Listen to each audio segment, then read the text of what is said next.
Assalamualaikum warahmatullahi wabarakatuh. Perkenalkan, saya Sawitri Sada dengan NIM 2405341. Baiklah, pada kesempatan kali ini saya akan menjelaskan pemahaman saya terkait materi pertemuan 11, yaitu kebijakan dan strategi perencanaan pembangunan dan pertumbuhan ekonomi. Pembangunan ekonomi ini merupakan upaya sadar yang dilakukan oleh suatu negara atau wilayah, di mana suatu upaya itu tersusun, terorganisir, dan terencana dengan tujuan untuk meningkatkan taraf hidup serta kesejahteraan masyarakat yang berkelanjutan.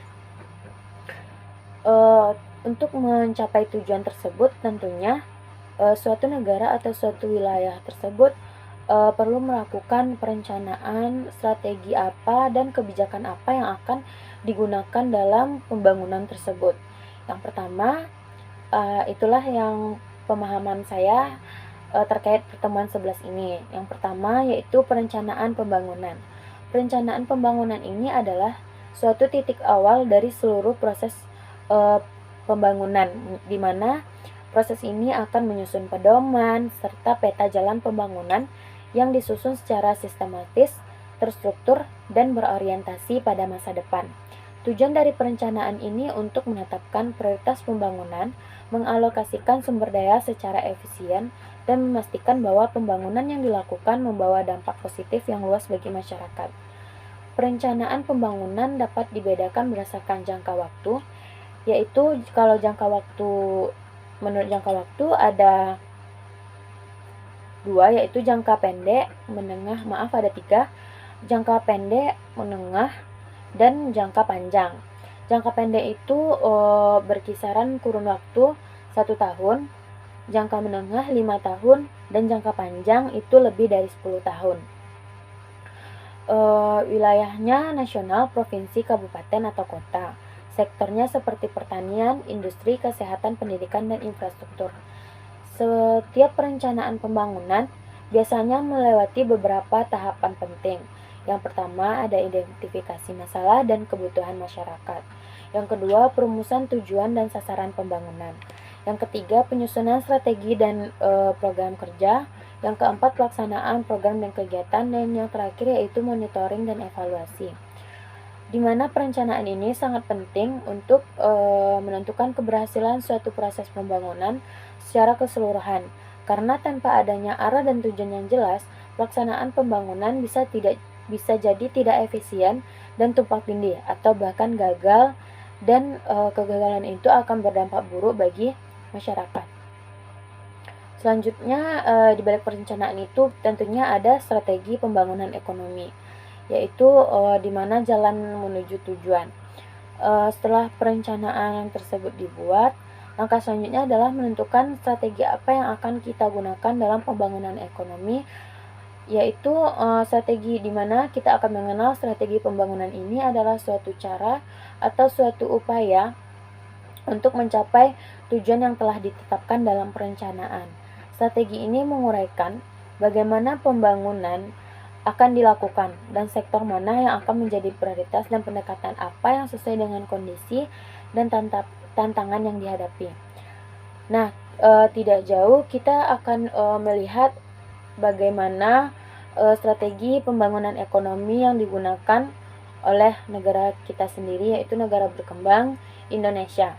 Yang pertama, kita memakai strategi pertumbuhan, di mana strategi ini berfokus pada output nasional, yaitu PDB, dengan cara mendorong investasi, ekspor, dan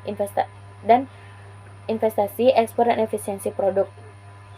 Kemudian ada strategi pemerataan, yaitu mengutamakan keadilan distribusi, kekayaan, dan kesempatan kerja, serta mengatasi kesenjangan antar wilayah.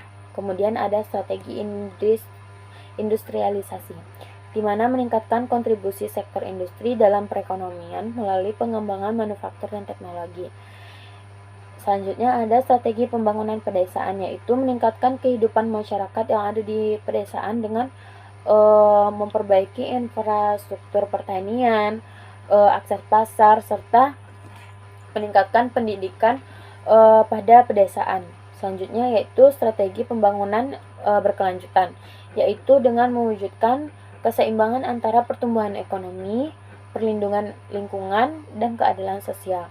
Dan yang terakhir yaitu strategi ketergantungan dan kemandirian ekonomi, di mana negara kita akan mengurangi ketergantungan negara ini kepada negara maju dan mengurangi perjanjian perdagangan internasional agar kita dapat membangun kemandirian melalui penguatan kapasitas nasional. Strategi ini dipilih berdasarkan potensi lokal, kondisi ekonomi global, serta tantangan yang dihadapi masyarakat, dan biasanya dipadukan secara fleksibel. Sebagai contoh, Indonesia menggabungkan strategi pertumbuhan dengan pemerataan dan pembangunan berkelanjutan dalam dokumen RPJMN, di mana Rencana Pembangunan Jangka Menengah Nasional. Dan yang selanjutnya yaitu kebijakan pembangunan ekonomi, yaitu implementasi nyata yang akan kita pakai di lapangan. Kebijakan ekonomi pembangunan ini merupakan suatu tindakan konkret dari pelaksanaan strategi pembangunan. Kebijakan inilah yang langsung bersentuh dengan masyarakat dan pelaku ekonomi. Pemerintah melalui kebijakan publik mengambil langkah-langkah nyata untuk mendorong pertumbuhan dan mengurangi pengangguran, menstabilkan harga, serta menstabilkan ekonomi, dan menciptakan pemerataan dan pendapatan dan kesempatan.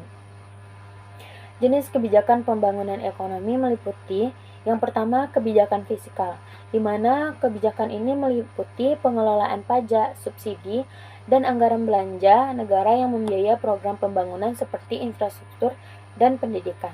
Kemudian ada kebijakan moneter, di mana kebijakan moneter ini mengatur jumlah suku bunga yang beredar dan jumlah nilai bunga, serta stabilitas nilai tukar guna menjaga inflasi dan kestabilan ekonomi.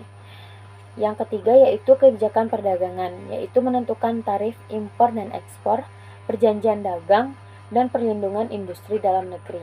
Kemudian ada kebijakan investasi, di mana kebijakan investasi ini yaitu mendorong investor dalam dan luar negeri dengan insentif, kemudahan izin, serta penguatan iklim usaha. Dan yang terakhir kebijakan sektor tertentu, yaitu kebijakan pertanian, pendidikan, energi, dan digitalisasi. Nah, dari ketiga materi tersebut, kita dapat menghubungkan sistematik antara ketiganya. Melalui pendekatan sistematisnya, kita memahami bahwa tiga komponen ini sangat membentuk suatu sistem yang saling terkait dan mempengaruhi satu sama lain. Perencanaan pembangunan memberi arah visi dan jangka panjang. Strategi pembangunan adalah jembatan atau peta jalan menuju visi tersebut. Dan kebijakan pembangunan adalah langkah konkret untuk mewujudkan strategi dalam bentuk program nyata. Kelemahan pada salah satu unsur akan berpengaruh besar pada hasil akhir pembangunan. Misalnya, strategi yang baik tidak akan menghasilkan pembangunan yang optimal jika kebijakannya tidak dilaksanakan dengan baik. Begitu pula, perencanaan yang tidak realistis akan membuat strategi dan kebijakan kehilangan arah. Dalam sistem ini juga terdapat feedback loop, yaitu umpan balik dari hasil pembangunan ke dalam proses perencanaan dan penyusunan strategi. Jika suatu kebijakan ternyata tidak memberikan hasil yang diharapkan, dan strategi harus direvisi. Proses ini terus berlangsung secara dinamis, menyesuaikan dengan kondisi sosial, politik, dan ekonomi yang terus berubah. Maka dari kesimpulan pemahaman saya, dapat kita tarik kesimpulan yaitu kita dapat memahami hubungan antara perencanaan, strategi, dan kebijakan pertumbuhan dan pembangunan ekonomi melalui pendekatan sistem sangat penting bagi para pengambil kebijakan, pelajar, dan masyarakat umum. Ketiganya tidak bisa dipisahkan karena harus dirancang secara menyeluruh, adaptif, dan berkesinambungan. Dengan begitu, pembangunan yang dilakukan tidak hanya mampu menciptakan pertumbuhan ekonomi semata, tetapi juga dapat mewujudkan kesejahteraan dan keadilan sosial serta pemerataan bagi masyarakat. Baiklah, mungkin sekian pemahaman dari saya. Jika banyak terdapat kesalahan, saya mohon maaf. Saya akhiri. Assalamualaikum warahmatullahi wabarakatuh.